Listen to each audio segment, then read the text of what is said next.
Hello, I'm Shannon Tiesi with The Diplomat, and I'm here today at the Wilson Center where I'm joined by Dr. Michael Kugelman. Dr. Kugelman is a Senior Associate for South Asia here at the Wilson Center, and he's going to be helping us understand the protests that are happening in Pakistan's capital right now. Thank you so much for joining us. Great to be here. To start out with, could you just give us a little bit of context with these protests? What's going on and why are they exploding at this particular time? Well, I think that the protest leaders, Imran Khan, cricketer turned politician, and Tahir al-Qadri, a moderate Islamic cleric, they saw a window of opportunity. They saw an opening. They saw that the Pakistani government and the military were really not getting along. They really haven't gotten along ever since the government came to power in 2013, but they've been really clashing a lot, and I think that the protest leaders saw an opportunity to put a lot of pressure on the government in the hopes that the Pakistani military would then pressure the government to step down. Of course, to this point, that has not yet happened, but basically, I think that these protest leaders saw a window of opportunity that they hadn't really seen until relatively recently. So you mentioned these protest leaders may be trying to take advantage of strife between the military and the government. But do you think the military is actually involved with or encouraging these protests? I mean, I don't think that the military is directly leading these protests, but given how unhappy the military is with the government, I think it certainly is looking with a lot of support on these protests, and I would argue that there are some clear links between the protest leaders and the security establishment. So again, I'm not saying that there's direct cooperation or anything like that, but I think that the military certainly has looked with favor upon these protests, knowing that these protests, however they pan out, would weaken the government. Let's talk a little bit more about the two protest leaders. We'll begin with Imran Khan. What do you think is his real end goal? I mean, he's bringing up charges of electoral fraud for an election that happened in 2013. So Right. why is he really starting to push now, and what does he want to gain? Well, I mean, Imran Khan says that his ultimate and initial demand is for the government to resign, and that he won't come to any agreement until the government resigns first.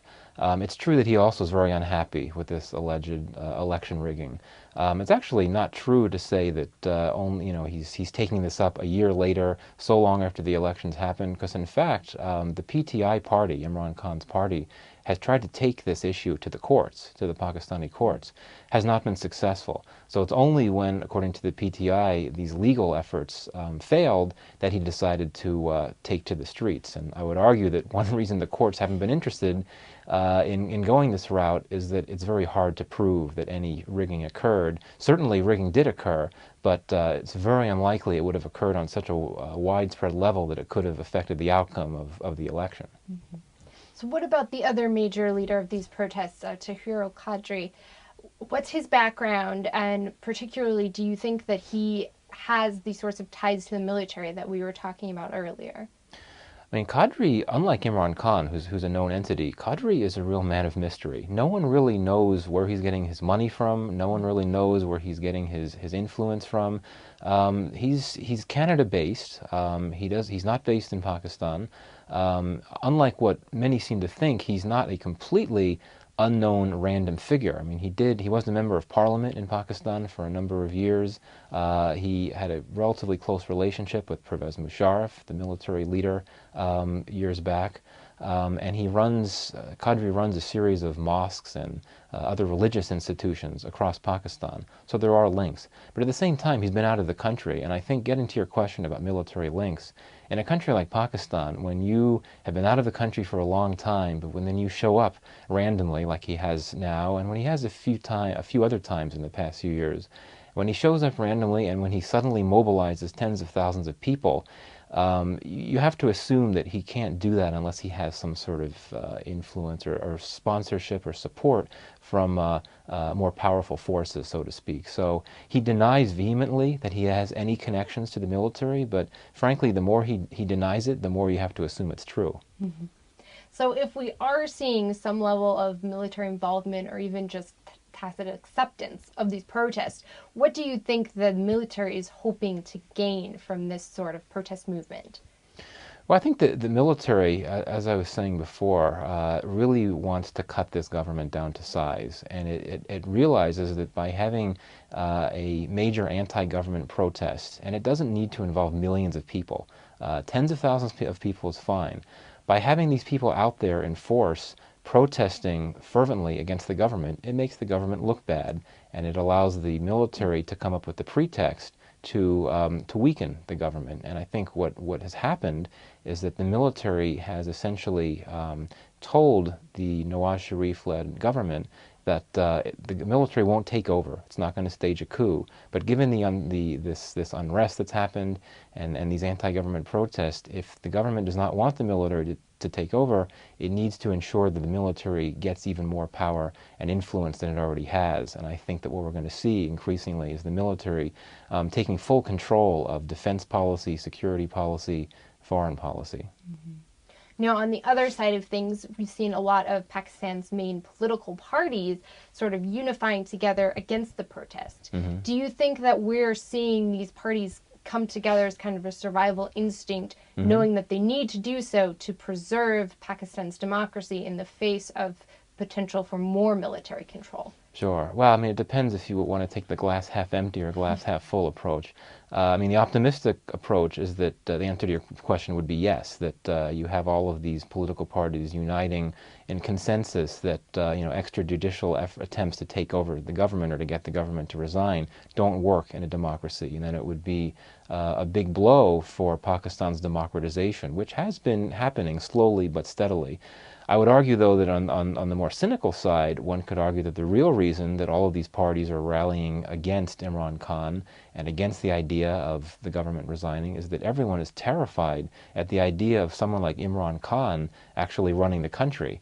This is someone, he's a celebrity, he's a national hero for what he did on the cricket match 20 years ago, but he is a very unpredictable character. He's somewhat of a loose cannon, and in recent days, the speeches he's been making have been increasingly bizarre, at times irrational, and even people that have supported him have been wondering a bit what's going on. So I think that could be the real thing, that people, including the military, just would not want him to be prime minister or to have any position of influence like that.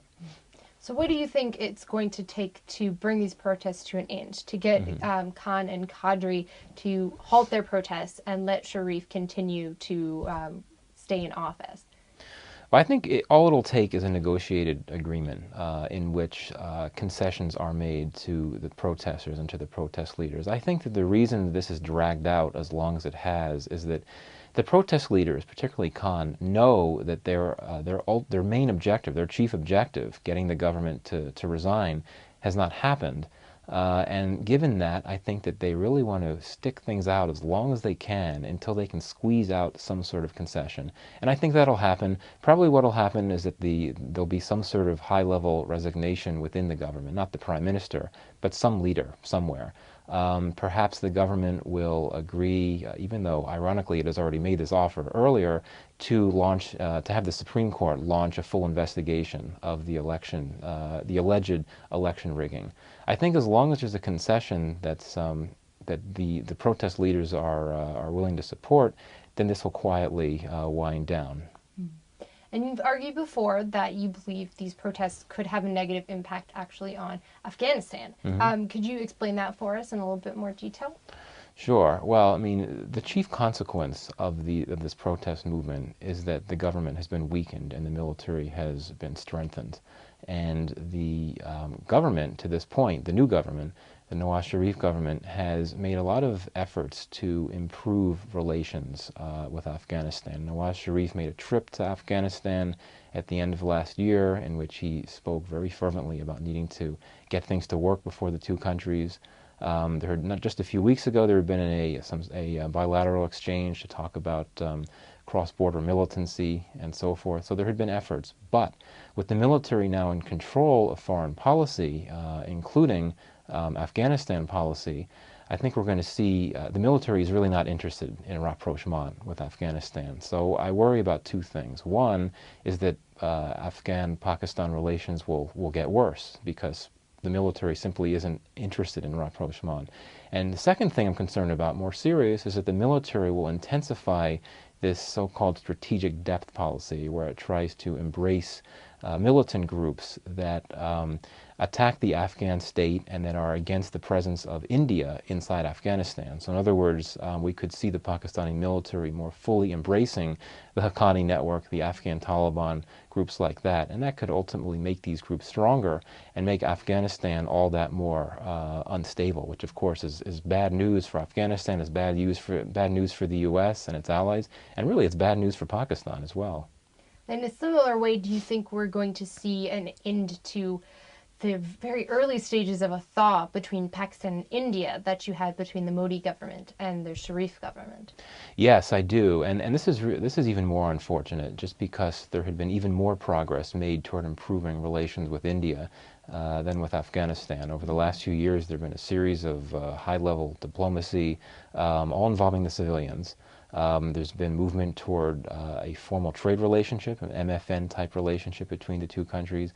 But yes, absolutely, Pakistan's military has no interest in rapprochement with India beyond perhaps limited cooperation on trade and economics. And the main reason for that, in my view, is that so long as there's no peace deal with India, so long as there's estrangement from India, then Pakistan's military can justify its legitimacy and its outsized role in politics. It can say, look, India is a threat. It's out to get us, and we need to be there to protect Pakistan, to protect this country. So it's a legitimizing factor for the military. So that's why it's not interested in going that route. And certainly I do worry now that with the military more in the driver's seat of foreign policy, that these earlier efforts toward rapprochement with India will be squandered. Well, thank you so much for talking through all these issues with us.